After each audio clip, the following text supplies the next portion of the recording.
माननीय सरकार्यवाह जी, उत्तर क्षेत्र के माननीय संघचालक जी, दिल्ली प्रांत के माननीय संघचालक जी, संघ के अन्य अधिकारीगण, उपस्थित समाज जीवन के सभी क्षेत्रों में अपनी उपस्थिति की सार्थकता को दर्ज करने वाले सभी सुधी जन, माता भगिनी,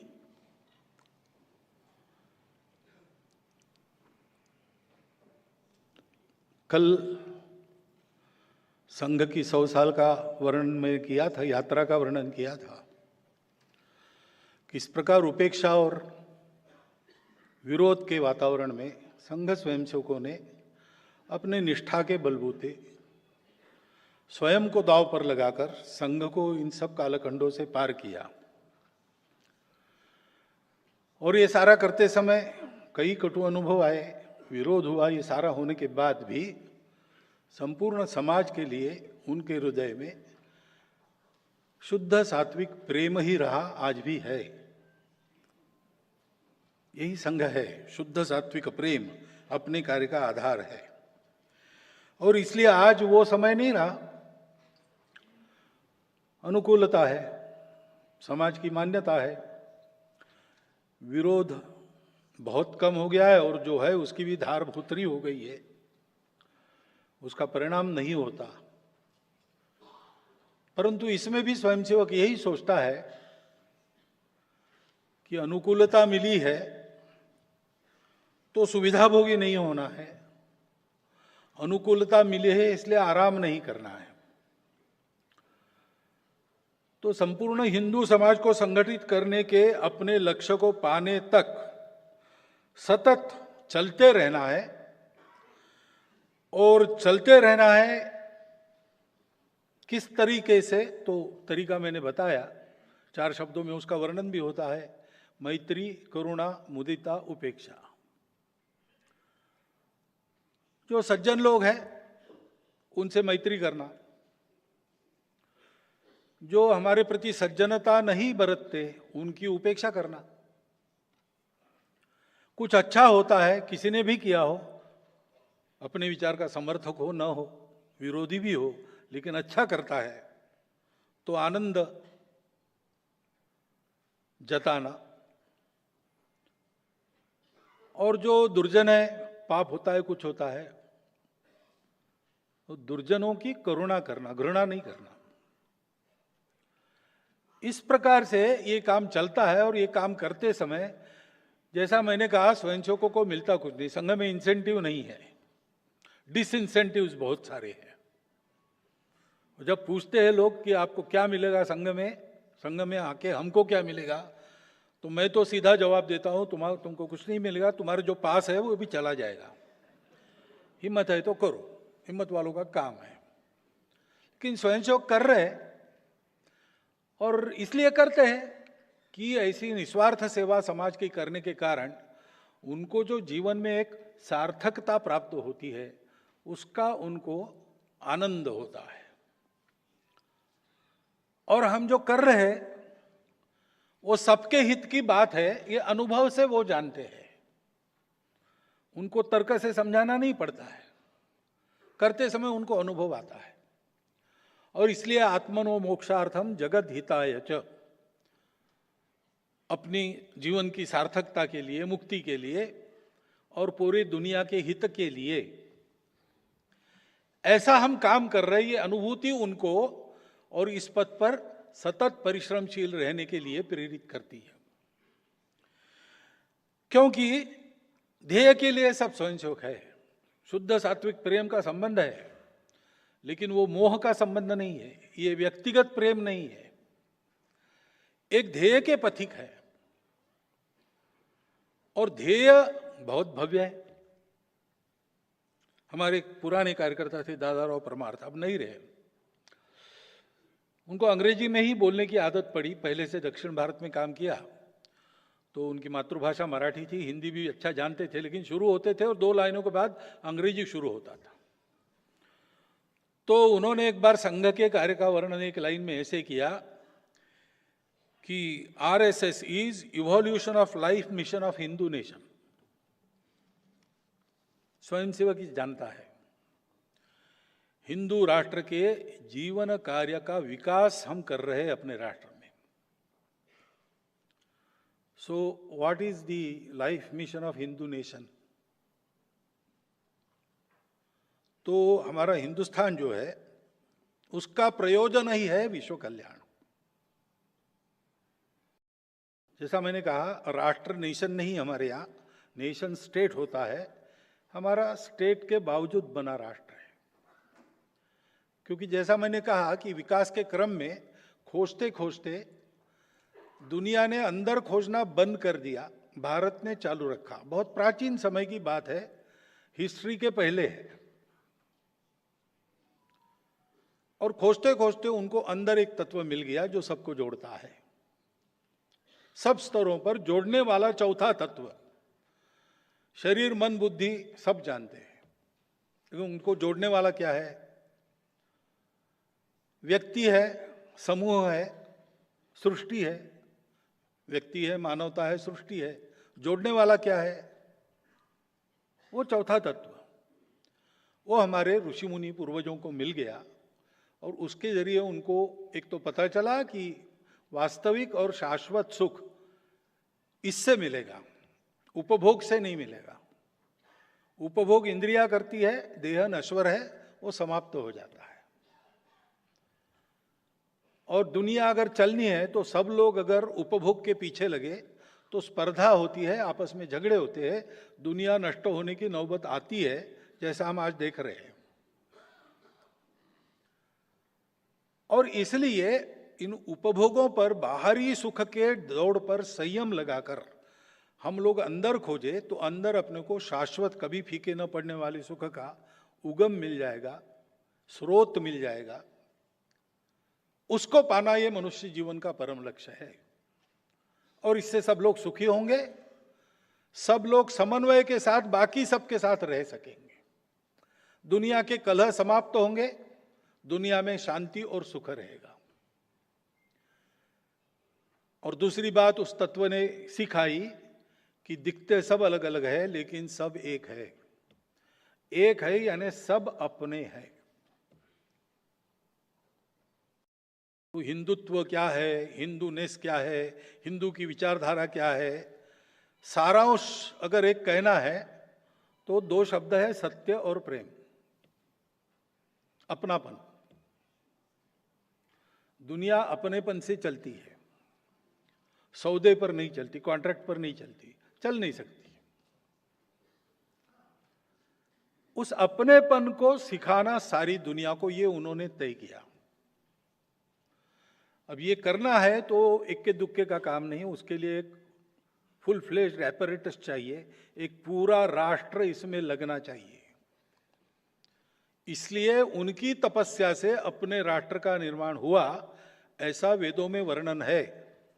भद्रमिच्छन्त ऋषय स्वरविदहा, विश्व कल्याण की इच्छा रखने वाले, सृष्टि के रहस्य को जानने वाले ऋषियों ने तपो दीक्षाम उपसे दुरग्रे, दुर्धर तप की दीक्षा धारण करके तप किया, ततो उससे राष्ट्रम बलम ओजश्च जातम, हमारे राष्ट्र का, हमारे बल का, हमारे ओज का निर्माण हो। और इसलिए परंपरा से हमारी संस्कृति ने सिखाया है हमको, पूर्वजों का आदेश, एतद्देश प्रसूतस्य सकाशादग्र जन्मनात् स्वम स्वम चरित्रम शिक्षेरन पृथिव्याम सर्वमानव। प्राचीन देश होने के नाते बड़े भाई जैसा इस देश के लोग ऐसा जीवन जिए कि दुनिया का प्रत्येक व्यक्ति आए और जीवन की विद्या भारत के लोगों से सीखे। जीवन की विद्या क्या है? तो जीवन में विविधता है, सृष्टि में विविधता है, परस्पर विरोध भी है, वो विविधता है, टकराती भी है। लेकिन ये सब विविधता एकता का ही आविष्कार है, तो उन सबको मानना, उन सबको संभालना और संभालते हुए साथ लेकर सबको चलना, सब सुखी हो। Maximum good of the maximum people नहीं, सर्वे भी सुखिनः सन्तु, सब सुखी हो, सर्वत्र का भला। हमारी विचारधारा में यही है। और ऐसे चलना, तो एक समन्वय स्थापित करना पड़ेगा। उस समन्वय स्थापित करने के लिए मनुष्य को, क्योंकि वो बुद्धिमान है, सृष्टि का स्वामी वो बना है, सृष्टि उससे चलती है, बनती है, बिगड़ती है, उसको अपने ऊपर संयम लाना पड़ेगा, अपना कुछ छोड़ना पड़ेगा। कबूतर है और बाज है, बाज का भक्षक कबूतर है। बाज कबूतर का पीछा करने लगा, कबूतर शिबी नाम के राजा के पास जाके बैठ गया। राजा ने पहचान लिया इसके पीछे बाज लगा है, डर गया है, उसको छुपा लिया। बाज आया, उसने राजा को कहा कि यहाँ एक कबूतर आया था, मुझे भूख लगी, उसको खाने वाला हूं मैं। वो कहाँ है? तुमने छुपा के रखा है, उसको छोड़ो। तो शिबी राजा ने कहा वो शरणागत है, उसकी रक्षा करना मेरा धर्म है, मेरी प्रजा है, उसकी रक्षा करना मेरा धर्म है, मैं तुमको उसे खाने नहीं दूंगा। अब देखो, सृष्टि में विविधता है और परस्पर विरोधी भी है। एक तरफ बाज है, एक तरफ कबूतर है। कानून से चलते, केवल कानून से, तो बुद्धि का तर्क है। वो क्या कहेगा? या तो कबूतर को मारो या तो बाज को मारो, देयर इज नो सॉल्यूशन। वो बाज कहता है शिवी राजा को कि तुम धर्म की दुहाई दे रहे हो, लेकिन मुझे प्रकृति ने धर्म दिया है मांस खाना, मैं उसको नहीं खाऊंगा तो तुम्हारे जैसे शाक सब्जी खा के नहीं जी सकता। तुम मेरे धर्म की हानि कर रहे हो और अपने धर्म की दुहाई दे रहे हो, ये धर्म नहीं है। क्योंकि धर्म पहले, मध्य में, अंत में, सदा सर्वदा सर्वत्र सबके लिए सुखदायी ही होता है। जहां दुख पैदा होता है वो धर्म नहीं है। अब ये समस्या है और इसका धार्मिक निदान क्या है? शिबी राजा कहेगा तुम्हारी बात ठीक है, तुमको मांस खाए बिना तुम्हारा जीवन नहीं चलेगा और अपना जीवन चलाना है, प्रत्येक का धर्म है। तो तुम्हारा भी धर्म रहे, कबूतर भी बचे, मेरा भी धर्म रहे। तो तुमको मांस खाना है, कबूतर का ही खाना है, ये नियम नहीं है। कबूतर के वजन के बराबर मेरा मांस काट के मैं देता हूं, तुम खाओ। मनुष्य को धर्म को रखना पड़ता है, उसके लिए त्याग करना पड़ता है, और धर्म की रक्षा करने से सबकी रक्षा होती है, सारी सृष्टि ठीक चलती है। जो डाइवर्सिटीज है उसका मैनेजमेंट ठीक से होता है, बिना किसी डाइवर्सिटी को समाप्त किए होता है। आज का विश्व अगर हम देखते हैं तो ये बात अभी नहीं है विश्व के पास, भूल गया है विश्व। 300 साढ़े 300 वर्षों के पहले से जो धीरे धीरे जड़वाद बढ़ा और अति पर पहुंच गया, व्यक्तिवाद बढ़ा और अति पर पहुंच गया, केवल जड़वादी और उपभोगवादी विचारों के कारण, कंज्यूमर और क्रैश मटेरियलिज्म के कारण जो जीवन की विधा बनी उसमें भद्रता नहीं रही, संस्कार नहीं रहा। तो हम देखते हैं आज विश्व के देशों की स्थिति, समाज में धीरे धीरे क्या बढ़ रहा है। जो 7 सामाजिक पाप गांधी जी ने कहे थे वो बढ़े हैं, सभी जगह हो रहा है।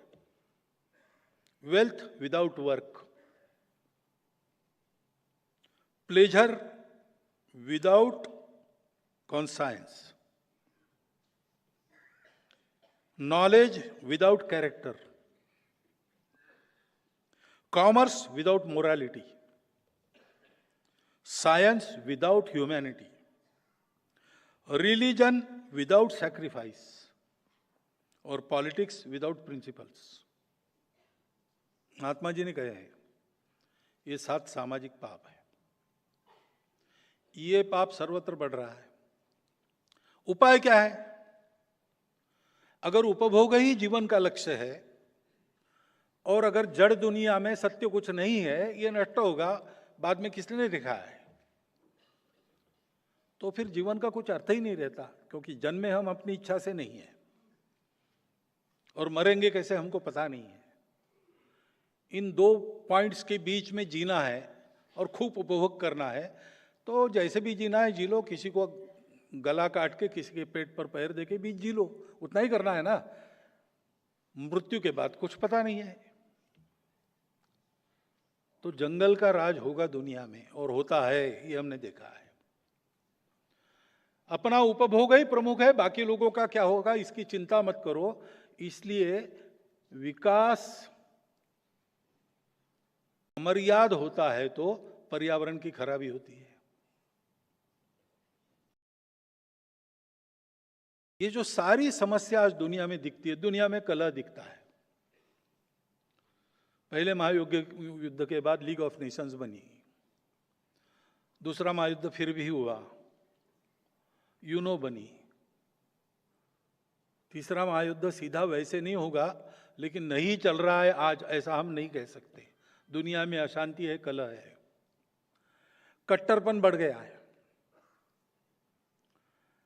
जीवन में किसी प्रकार की भद्रता, किसी प्रकार का संस्कार न हो, ऐसी इच्छा रखने वाले लोग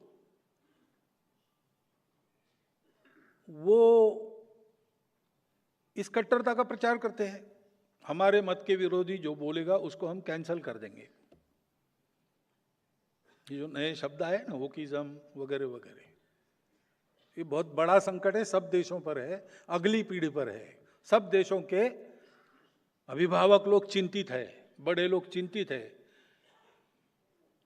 क्यों? क्योंकि संबंध ही नहीं कुछ, हम सब अलग अलग है, जोड़ने वाला तत्व नहीं है। पर्यावरण का नाश और विकास, मेल कैसे बैठाना जानते नहीं, इसलिए चर्चा तो बहुत होती है, उपाय भी बहुत बताए जाते हैं, लेकिन हो रहा है क्या? नहीं हो रहा है। क्योंकि उपाय तब होगा जब हम अपनी आवश्यकताओं पर संयम नहीं डालेंगे, नहीं होगा, संयम करना पड़ेगा। और इसलिए इस एक अधूरी दृष्टि से चल रही दुनिया को 180 डिग्रीज अपने आउटलुक को बदलना पड़ेगा। और वो आउटलुक है धर्म।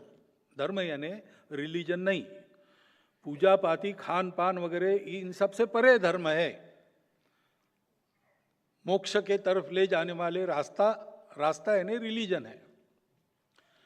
परंतु सभी रिलीजन्स पर उनको चलाने वाला, religion on the top of religion, वो धर्म है। उसमें विविधता का स्वीकार है। वो धर्म एक संतुलन सिखाता है। हमको भी जीना है, प्रकृति को भी जीना है, मुझे भी जीना है, समाज को भी जीना है। सबकी सत्ता है, अति व्यक्तिवाद नहीं चाहिए, लेकिन व्यक्ति का महत्व है, व्यक्ति की सत्ता है, व्यक्ति की सत्ता है, समाज की सत्ता है, सृष्टि की सत्ता है। उनकी अपनी अपनी जगह है, अपनी अपनी मर्यादा है। उसको पहचान कर संतुलित ढंग से जीवन जीना, संतुलित ढंग से जीवन जीना सिखाना, वो जो नियम है संतुलन का, वो धर्म है। धर्म ये बैलेंस है, वो किसी एक्सट्रीमिटी पर जाने नहीं देता। इसलिए धर्म को हमारे यहां कहते हैं मध्यम मार्ग, द मिडल वे। ये सारा जो आचरण है, अपने जीवन को धार्मिक जीवन बनाकर सारी दुनिया को देना, इसकी आवश्यकता है। आज की दुनिया संबंधों को तरस रही है, और संबंध आज भी जतन किए जाते हैं, देखे जाते हैं, माने जाते हैं। ऐसा दुनिया का सबसे आगे देश कौन सा है? वो भारतवर्ष है। और ऐसा क्यों है? क्योंकि भारतवर्ष की यह परंपरा है। स्वामी विवेकानंद कहते थे, every nation has a message to deliver, a mission to accomplish, a destiny to fulfil. Bharat की डेस्टिनी क्या है? वो कहते थे, भारत धर्मप्राण देश है, दुनिया को समय समय पर धर्म देना ये भारत का कर्तव्य है। उसके लिए भारत को तैयार करना पड़ेगा, क्योंकि विश्व की आज इन समस्याओं का निदान अगर देना है तो हमको धर्म तत्व का विचार किए बिना हमारा काम नहीं होगा। कई प्रकार के प्रश्न आते हैं, आर्थिक उन्नति के प्रश्न आते हैं, लेकिन आर्थिक उन्नति पर्यावरण के लिए नाशक बनती है। आर्थिक उन्नति के कारण गरीब और अमीरी इनमें जो दूरी है वो बढ़ रही है सर्वत्र। और आर्थिक उन्नति में दक्षिण के देश शिकायत करते कि हमको लूटा जा रहा है। चर्चाएं होती है, उपाय सुझाए जाते हैं,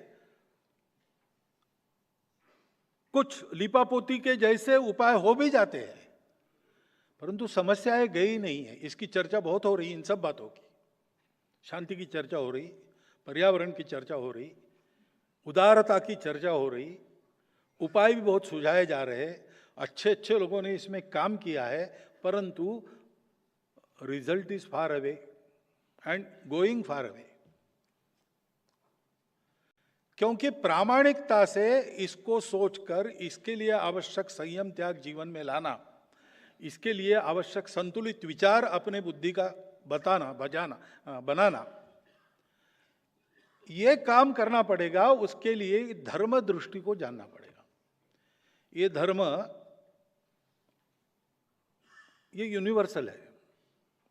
वो हम भारत के लोग धर्म की बात करते हैं तो भारतीय खोज नहीं है, सृष्टि के प्रारंभ से वो अस्तित्व में है। जैसे गुरुत्वाकर्षण है, गुरुत्वाकर्षण है, आप मानो या आप मत मानो, वो तो आपकी मर्जी है। गुरुत्वाकर्षण पहचान कर मानकर चलेंगे तो बहुत बातें आपकी सरल हो जाएगी, नहीं मानेंगे तो आपको ही ठोकर लगेगी। ऐसे एक छोटे से कण का स्फोट होके इतना सारा विश्व बना। उसकी जो गति है उसको पहचान कर उसको ठीक से चलाने वाला जो एक प्राकृतिक नियम है वो धर्म है। उसको पहचान कर अपने जीवन में एक अनुशासन लाना पड़ता है, संयम लाना पड़ता है, त्याग लाना पड़ता है। और इसलिए यह धर्म विश्व धर्म है। हिंदू समाज संगठित होगा तो क्यों होगा? विश्व धर्म प्रकाशेण विश्व शांति प्रवर्तकई। विश्व शांति का प्रवर्तन करने वाला विश्व धर्म दुनिया को देने के लिए। धर्म सर्वत्र जाना चाहिए, इसका मतलब सब जगह जाके कन्वर्शन नहीं करना है। धर्म में कन्वर्शन होता नहीं। धर्म एक सत्य तत्व है जिसके आधार पर सब चलता है, जिसके आधार पर सब चलता है वही धर्म है। उसको स्वभाव कहते हैं, उसको कर्तव्य कहते हैं। वो पानी का धर्म है जलाना, बहना, अग्नि का धर्म है जलाना, ऐसा हम कहते हैं। तो एक प्राकृतिक गति जो है उसको पहचान के उसके आधार पर पुनर्रचना मनुष्य जीवन की करनी पड़ेगी। वो प्राकृतिक गति पहचान कर चलना यानी धर्म से चलना है। इस धर्म जीवन को देना है, और बाय नॉट बाय प्रीचिंग और conversion, not by preaching, not by conversion, by example, by practice. और इसलिए भारतवर्ष का जो लाइफ मिशन है वो ऐसा जीवन जीना है, ऐसा मॉडल खड़ा करना है जिसका अनुकरण विश्व कर सके, अपने अपने प्रकृति के आधार पर अपने अपने वैरायटी में उसका पुनरुत्पादन कर सके, पुनर्निर्माण कर सके। मुझे याद आता है 91 में मैंने लक्ष्मणराव भिड़े जी, जो उस समय हमारे क्षेत्र के भी प्रचारक थे, उनका एक बौद्धिक वर्ग सुना, एक संघ शिक्षा वर्ग के उद्घाटन में। तो भारत के बाहर रहने वाले लोग थे, उनका था वर्ग। तो उन्होंने उनको कहा कि देखो, सब जवान लोग थे, बिलो 30। उनको कहा कि ये बाहर जो हिंदू संगठन का काम चलता है उसमें आपकी ये तीसरी पीढ़ी है। पहली पीढ़ी ने ये दिखा दिया कि संघ की शाखा सब जगह चल सकती है, जहाज पर शुरू हुई और आज विदेशों में संघ के स्वयंसेवक वहां के हिंदुओं को संगठित करने का काम अलग अलग संगठनों के माध्यम से कर रहे हैं। ये शाखा पद्धति ही लेकर चलते हैं, वो सब जगह अच्छा जीवन उत्पन्न कर सकती है। दूसरा, उन्होंने कहा कि दूसरे पीढ़ी ने ये सिद्ध किया कि संघ के स्वयंसेवक बनने के बाद ये शाखा ट्रेनिंग है उससे मनुष्य अतिरेकी उपभोग, व्यसन आदि आदि बुरी आदतों से दूर रहता है, उसका परिवार अपने प्रकृति के अनुसार चल सकता है। उन्होंने कहा आपकी तीसरी पीढ़ी है, आपके कंधे पर ये दायित्व आ रहा है अब कि आपको ऐसा संघ वहाँ अपने देश का खड़ा करना है जिसको देख के उस देश के वासी जो है वो कहेंगे हमारा ऐसा एक आरएसएस होना चाहिए, और अपने मूल पर खड़े होकर अपने प्रकृति के आधार पर अपने परिस्थिति और प्रकृति के अनुसार वो अपने देश का राष्ट्रीय स्वयंसेवक संघ बनाए। ये प्रोसेस होगा और मुझे बड़ा आनंद है। मैं समझता था एक थियराइजेशन है, कहाँ होगा, लेकिन पिछले बार हमारा संघ शिक्षा वर्ग नागपुर का देखने के लिए कुछ लोग आए थे। उन्होंने जाते समय ये कहा हमारा भी एक आरएसएस होना चाहिए। वो सब देख के ये भारत को करना है, भारत को करना है, क्योंकि भारत उस प्रकृति में अभी भी चलता है। भारत ने सदा अपने नुकसान की अनदेखी करते हुए संयम बरता है, अपने नुकसान की अनदेखी करते हुए मदद की है, जिन्होंने नुकसान किया उनको भी संकट में मदद की है। व्यक्ति का अहंकार, उसके कारण शत्रुता बनती है, राष्ट्रों के अहंकार के कारण शत्रुता राष्ट्रों की बनती और कायम रहती है। उस अहंकार के परे हिंदुस्तान है।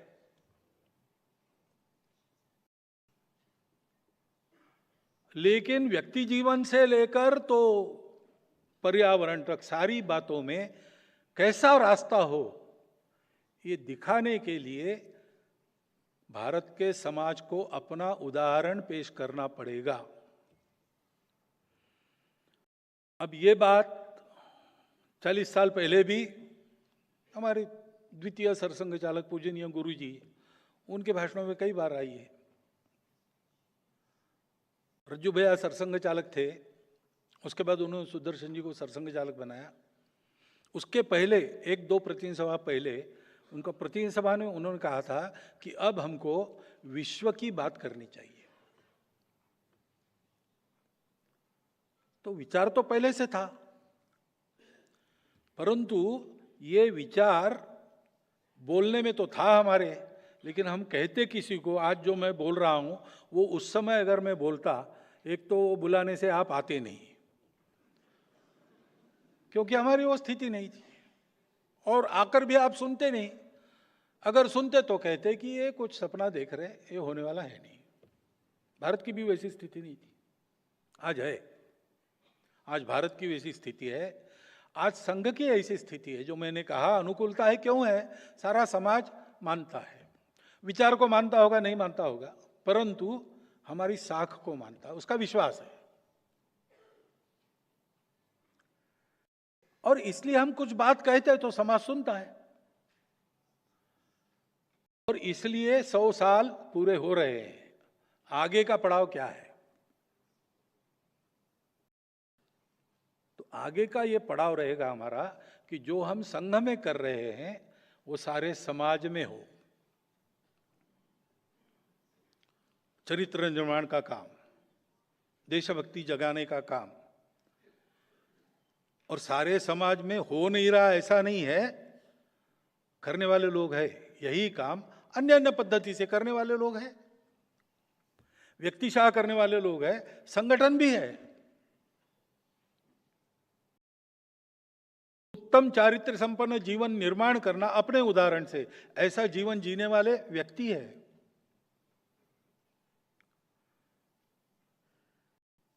ये है, सामने नहीं आए। जो हम सुनते हैं, जो हम पढ़ते हैं, जो हम देखते हैं, वो क्या होता है? कभी कभी एयरपोर्ट पे बैठने का मौका होता है, टीवी पर वो आता है, क्या हाफ मिनट एक न्यूज, 100 न्यूज लगातार, उसमें 80% होती है ये घर जल गया, वहां बच्चा मर गया, यहाँ एक्सीडेंट हो गया, इसने उसको मारा, उसने इसको मारा, यही सब होता है। अब ये न्यूज़ है।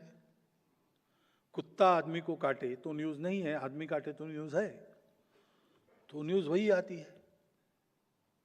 हमको लगता है कि बहुत खराब हो रहा है, बहुत खराब हो रहा है। खराब तो हो रहा है। ये जो सारे 7 पापों के संकट है, भारत सहित सब पर है और सबको चिंता करनी पड़ेगी। परंतु भारत में आज जितना बुरा दिखता है, उससे 40 गुना ज्यादा अच्छा समाज में है।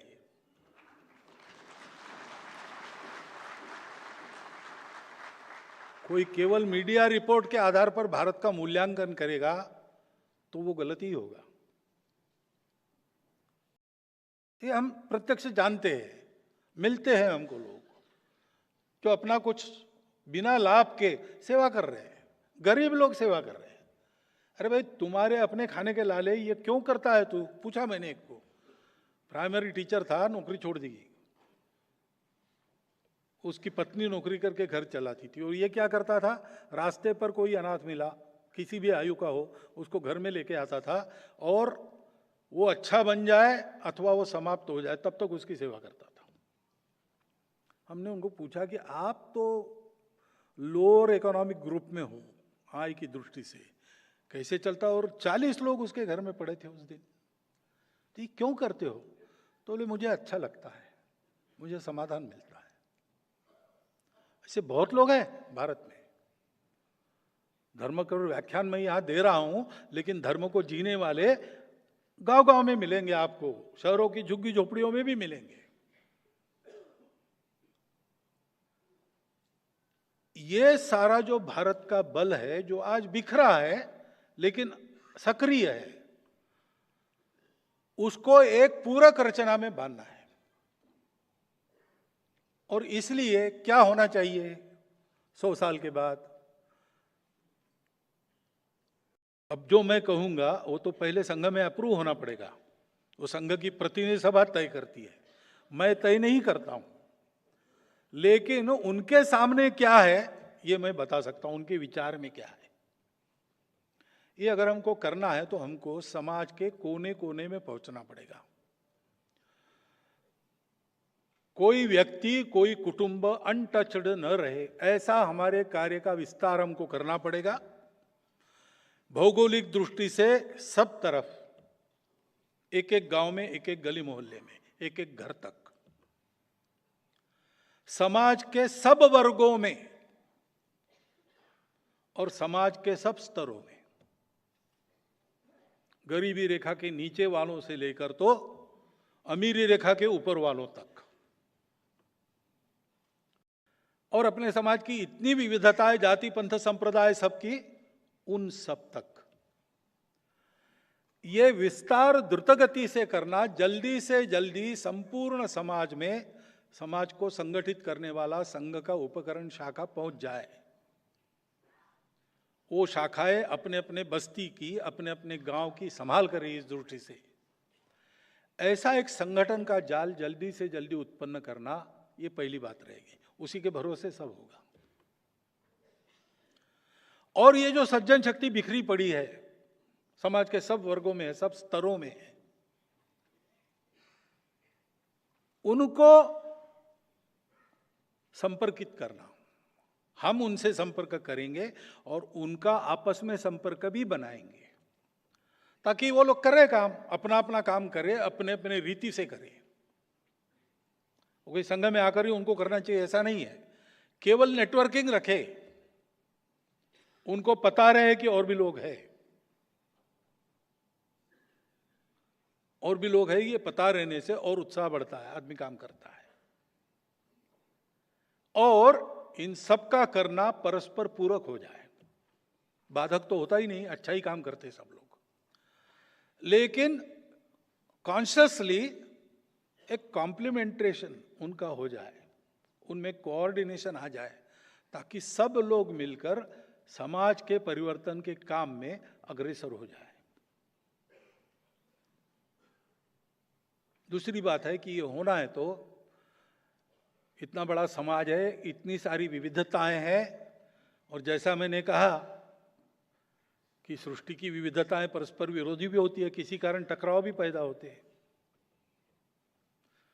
तो समाज में अविश्वास और दुर्भावना है तो समाज इकट्ठा होकर कोई काम डिलीवर नहीं कर सकता। इतना बड़ा काम समाज को करना है तो उसको तैयार होना पड़ेगा। उसके लिए आपस में सद्भावना अतिशय आवश्यक काम है। तो हम प्रयास करेंगे कि समाज के ऐसे सब जो वर्ग है, उनको चलाने वाले लोग होते हैं, उनके मुखिया लोग होते हैं, उनके ओपिनियन मेकर्स होते हैं, ऐसे लोगों में परस्पर नित्य संबंध बना रहे और परस्पर नित्य संबंध के चलते वो मिलते रहे और मिलकर वो 3 काम करे। जिस वर्ग से वो संबंधित है उस वर्ग की उन्नति, भौतिक और नैतिक दोनों प्रकार की, रूढ़ि कुरीतियों से उनकी मुक्ति, उनके जीवन में सुधार।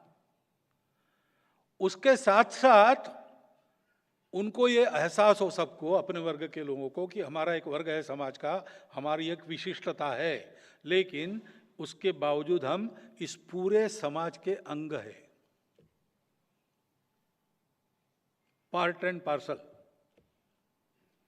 ये पूरा समाज रहेगा तो हमारा अस्तित्व रहेगा और हमारा बढ़ना पूरे समाज के बढ़ने का कारण होना चाहिए।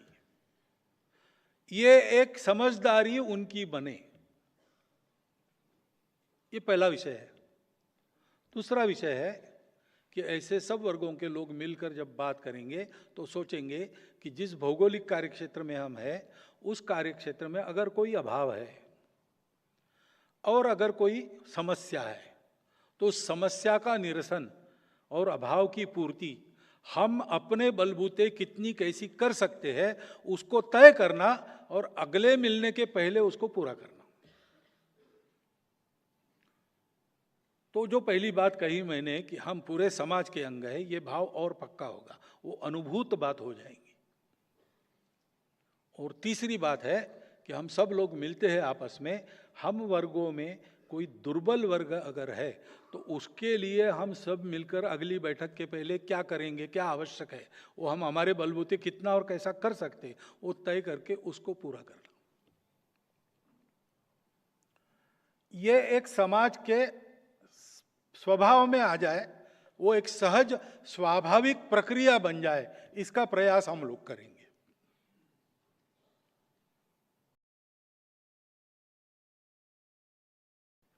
सद्भावना, सकारात्मकता की बात आती है। सकारात्मकता भी चाहिए क्योंकि सारा सुन के समाज भी कभी कभी निराश हो जाता है, निराशा नहीं आनी चाहिए।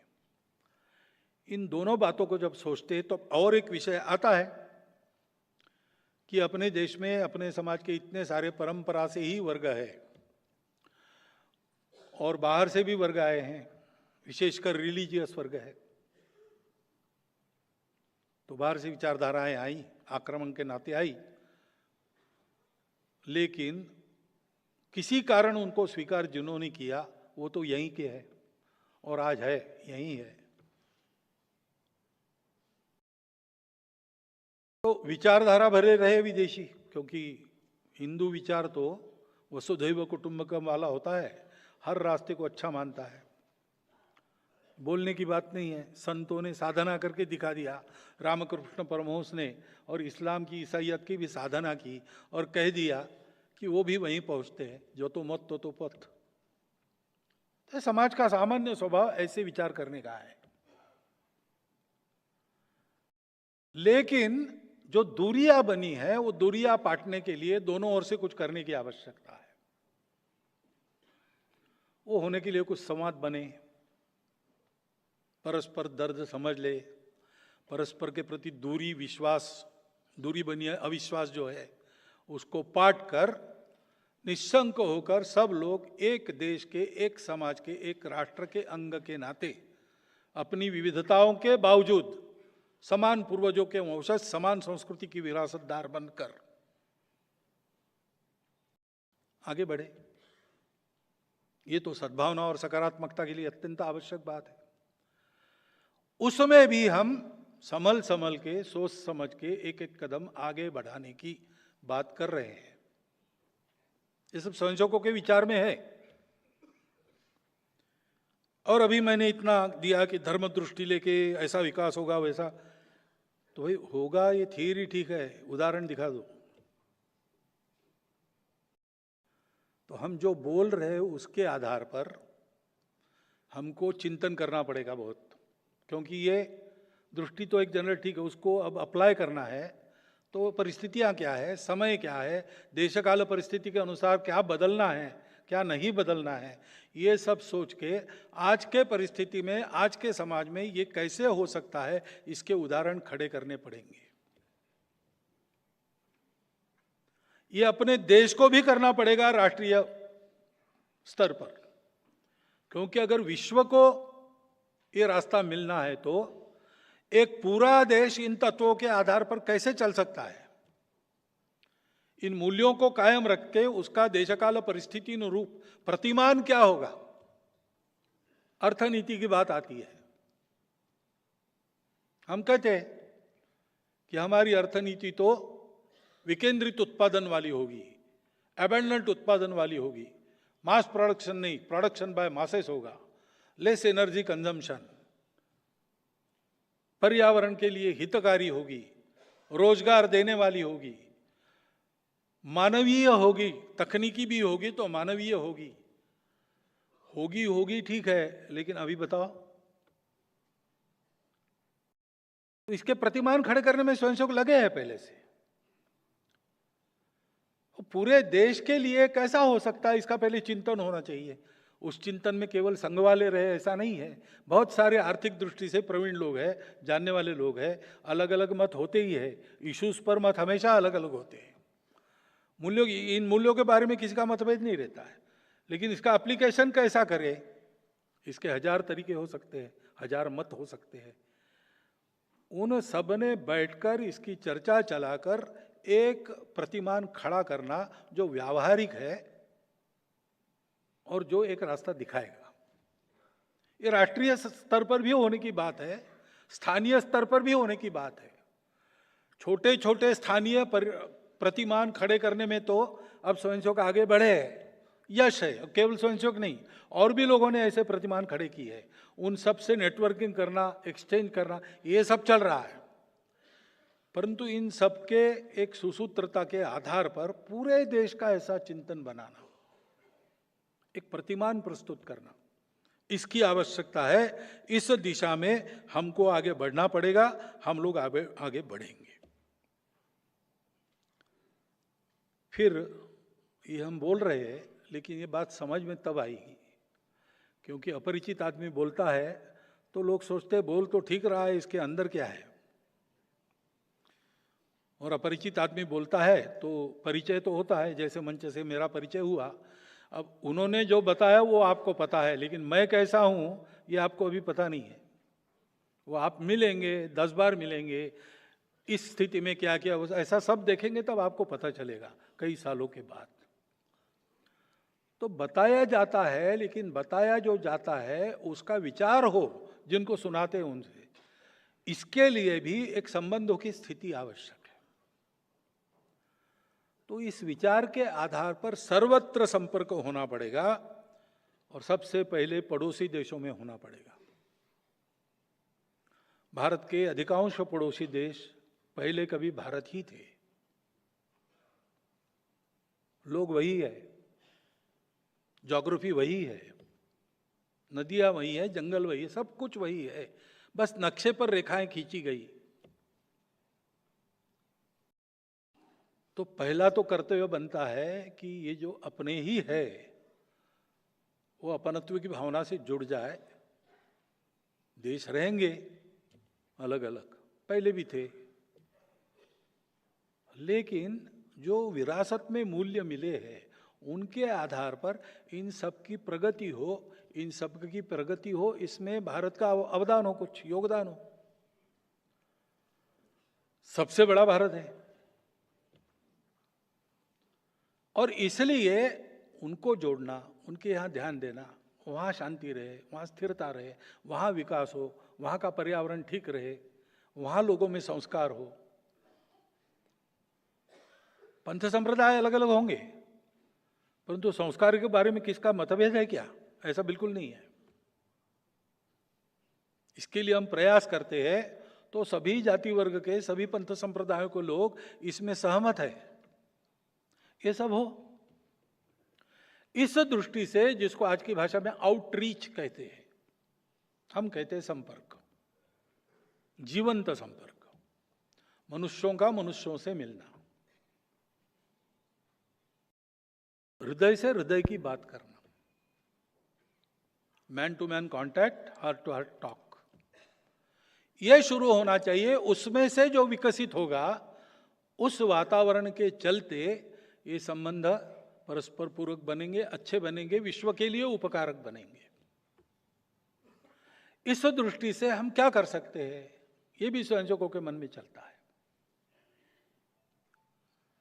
अब ये सब करना है तो मुख्यतः जो भारतवर्ष आज है, उसके समाज की गुणवत्ता काम करेगी, उसका जो चित्र दिखेगा। नहीं तो हम ये भाषण तो हम कर सकते हैं, लेकिन लोग कहेंगे आपके यहाँ क्या है, आपके यहाँ कैसा है। तो शुरू तो अपने घर से करनी पड़ेगी। इसलिए इस हमारे विस्तार के आधार पर हमने सोचा है कि एक संगठित कार्यशक्ति खड़ी हो, और संगठित कार्यशक्ति के आधार पर समाज का परिवर्तन हो। समाज का परिवर्तन यानी व्यवस्थाओं का परिवर्तन नहीं होता है, समाज का परिवर्तन यानी समाज के आचरण का परिवर्तन होता है, समाज की संगठित अवस्था का निर्माण होता है। उसके आधार पर व्यवस्था बदलती है, नहीं तो व्यवस्था बदलती नहीं, कोई व्यवस्था अपने आप को बदलती नहीं है। समाज तब बदल सकता है जब वो गुण संपन्न हो, संगठित हो, उसके सामने एक स्पष्ट दृष्टि हो, उसका आचरण वैसा हो। तो आचरण से बात शुरू करनी है, तो इस आचरण में परिवर्तन लाने वाले कुछ काम हमने शुरू किए हैं, आपके कान पर आए भी होंगे। लेकिन फिर एक बार मैं उल्लेख करता हूं, क्योंकि अब हम स्वयंसेवक और उनके घरों में ये काम हो, उसके आधार पर अड़ोस पड़ोस के समाज को उसमें सहभागी करते हुए समाज में ये प्रवर्तित हो। उन 5 कामों को हम कहते हैं पंच परिवर्तन। बहुत सरल काम है, कोई साधन नहीं चाहिए, कुछ नहीं चाहिए, करने की इच्छा चाहिए। करने कैसा है उसका एक उदाहरण चाहिए। उदाहरण स्वयंसेवक बने, एकदम 100% नहीं बन सकते, 100% बनते तक रुक भी नहीं सकते, क्योंकि अर्जेंट नीड है। इसलिए स्वयंसेवक 5 कदम आगे जाए, आज है,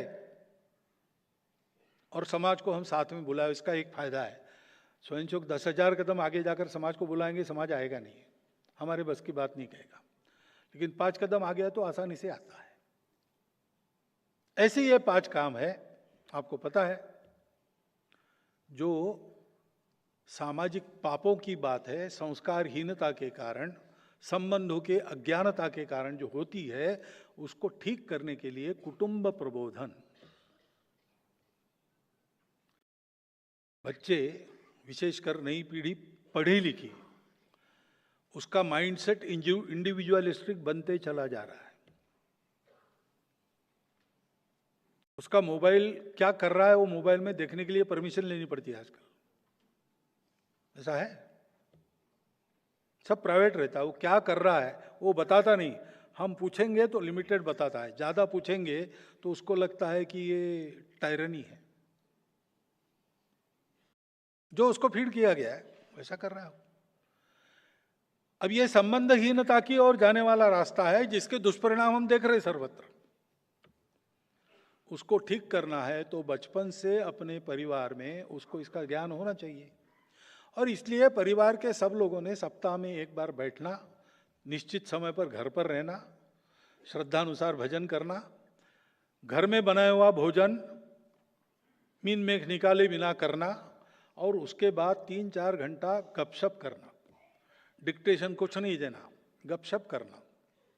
और उसमें हम कौन है, हमारे पूर्वज कौन थे, हमारी कुल रीति क्या है, अपने घर की रीति क्या है, क्या भद्र है, क्या अभद्र है,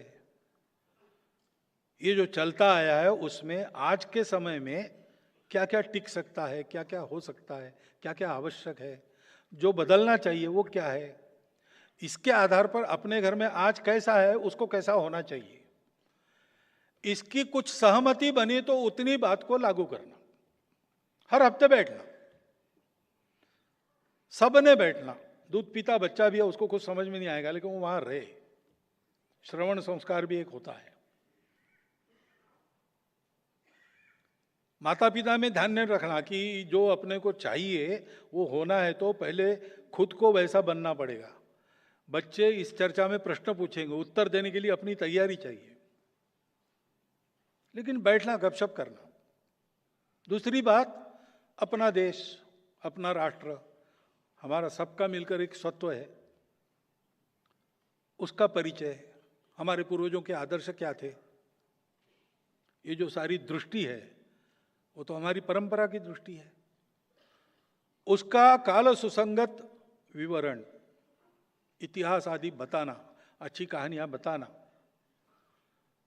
हमारे घर में हम इसमें से क्या लागू कर सकते हैं, इसकी सहमति बनाना और लागू करना। और तीसरी बात है कि रोज मैं मेरे लिए कमाता हूं, मेरे परिवार के लिए कमाता हूं, खर्चा भी करता हूं। रोज मेरा समय भी मैं मेरे लिए, परिवार के लिए खर्चा करता हूं।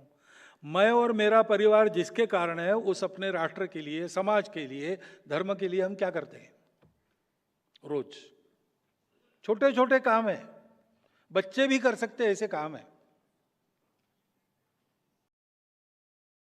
9वीं में पढ़ने वाली लड़की, वो अपने कॉलोनी में जो काम करने के लिए कर्मचारी आते हैं, उनके बच्चों को वो सिखाती है।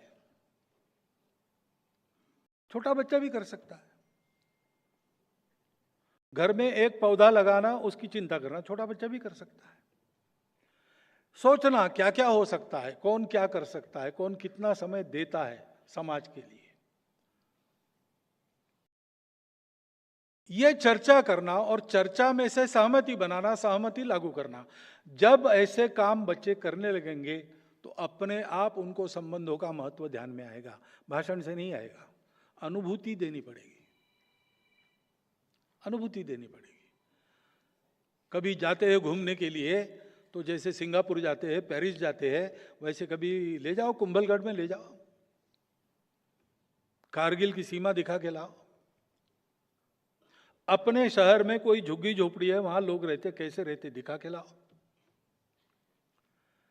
सेंसिटाइज करने से बच्चे इन बातों को बहुत मूलतः सत्प्रवृत्त होते, वो इधर ही जाएंगे। 12 साल तक उसकी अपने घर में एक मेंटल पोजीशन बन जाती है, वो बननी चाहिए। यह है कुटुंब प्रबोधन। दूसरा जो सबको समझ में आता है और तुरंत लोग उसका अनुकरण भी करते, पकड़ लेते, वो है पर्यावरण। अब नीतिगत बातें तो बड़ी है, उसको बदलने में बहुत समय लगेगा। इतने आगे बढ़ गए हम लोग कि अगर तुरंत मुड़ेंगे तो गाड़ी उलट जाएगी। वो तो एक लंबा घुमावदार आर्क लेके धीरे धीरे घूमना पड़ेगा। लेकिन अपने जीवन में कुछ करने की छोटी बातें तो हम कर सकते हैं। अभी 3 बताई है, पानी बचाओ, सिंगल यूज प्लास्टिक हटाओ और हरियाली पेड़ लगाओ, और उत्साह से लोग करते हैं। इससे मनुष्यों में एक मानवीयता भी आती है, पर्यावरण का सुधार भी होता है। इसके सामूहिक उपक्रम चलते हैं, उसमें भाग लेना, अपने घर में ये करना। तीसरी बात है सामाजिक समरसता, जो करने में कठिन है लेकिन करनी ही पड़ेगी।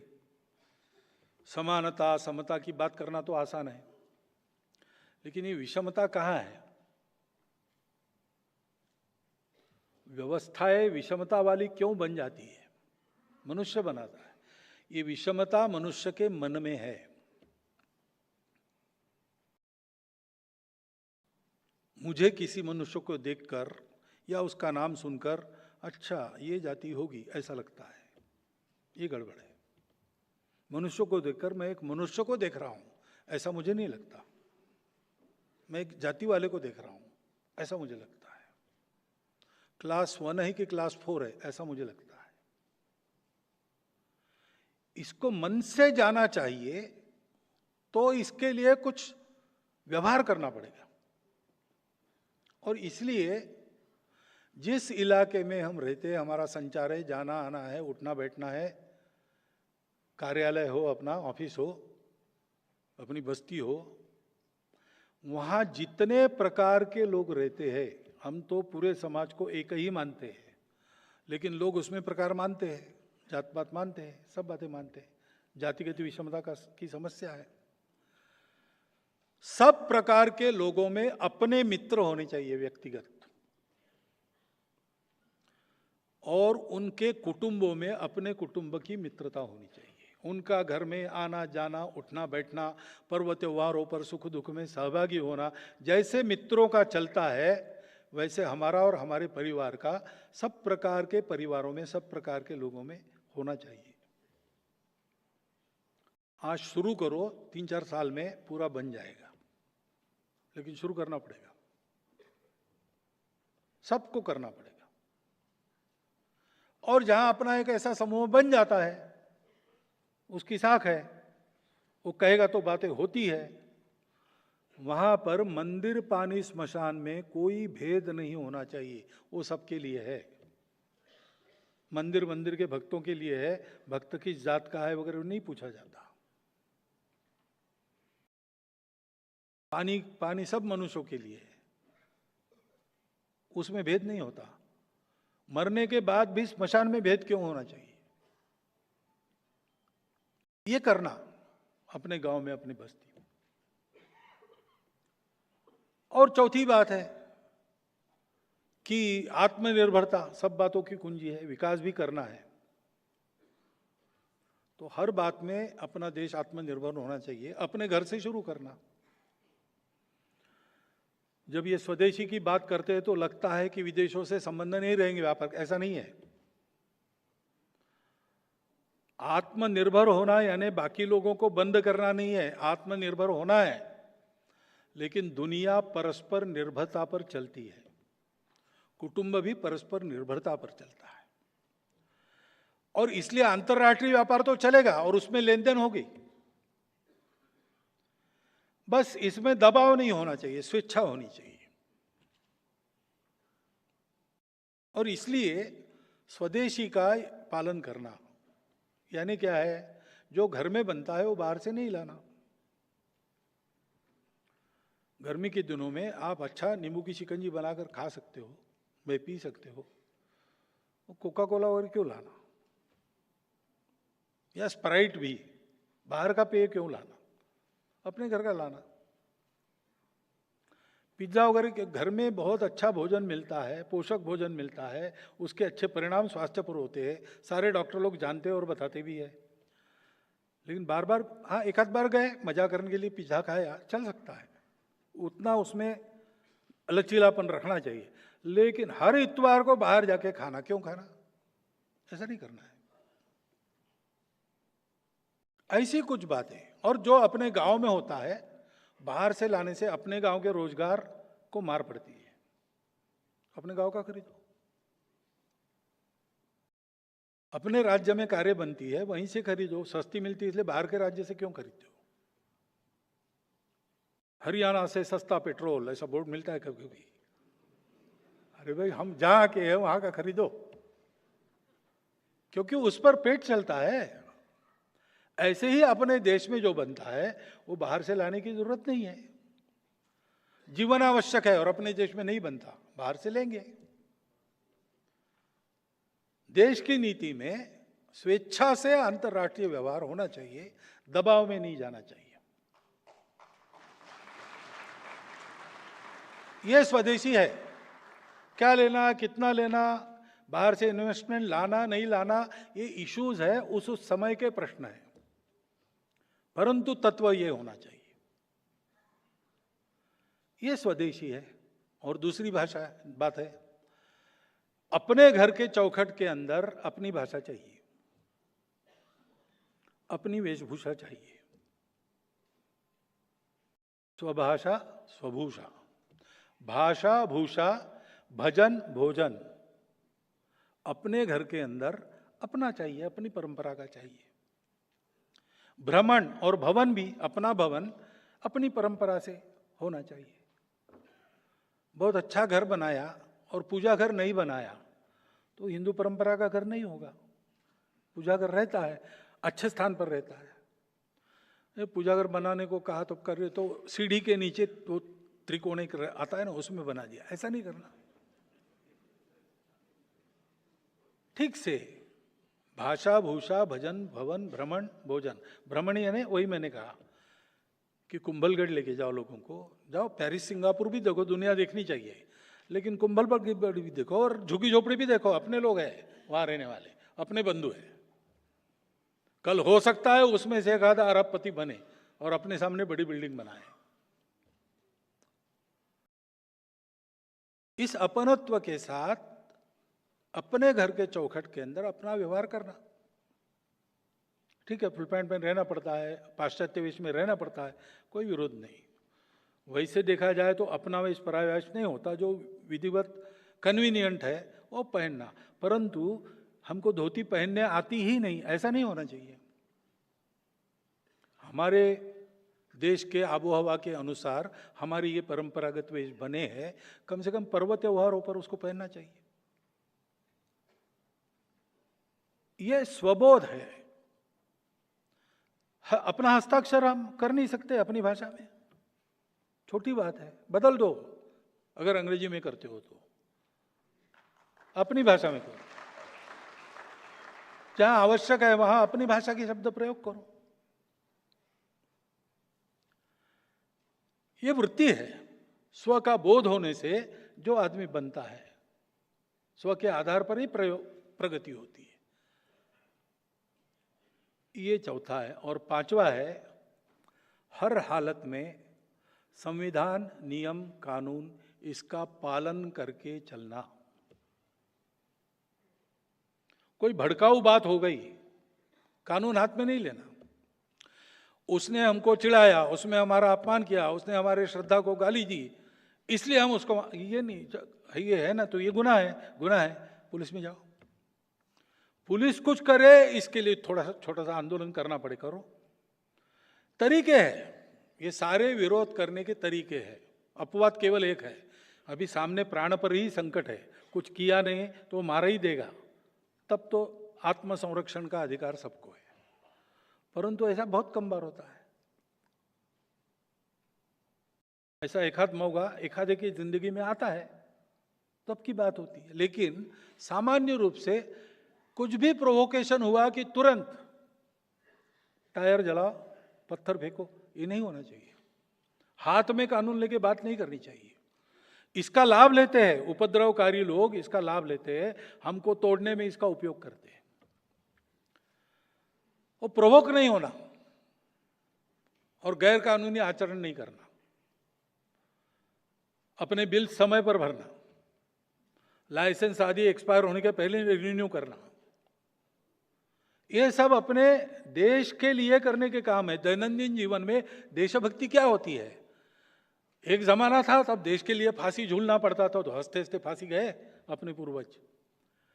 लेकिन आज देश के लिए 24 घंटा जीने की जरूरत है, और वो जीना ऐसे होता है छोटी छोटी बातों में भी समाज का, देश का, सबका ख्याल करके अपने आप को रखना। मैंने एक लोटा पानी डाला तो क्या होगा?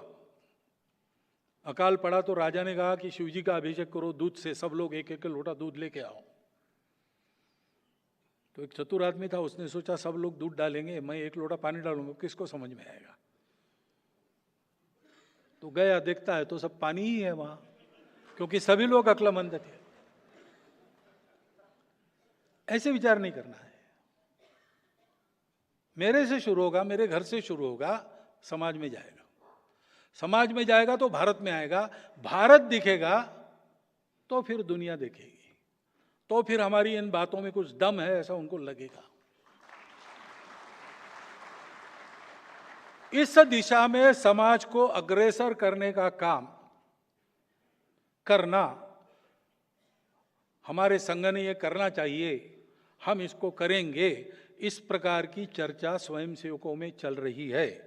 उस चर्चा के बाद निर्णय होगा, और निर्णय में इतना लग रहा है लोगों को इसमें से कई बातें तो होगी, पंच परिवर्तन बात तो होगी ही होगी, लेकिन बाकी भी बातें मैंने की है उस दिशा में आज नहीं कल होना है। आज होना है कि नहीं उसका निर्णय हमारी प्रतिनिधि सभा करेगी, हमारी सरकार्यवाही बताएंगी। परंतु ये सब करना है क्योंकि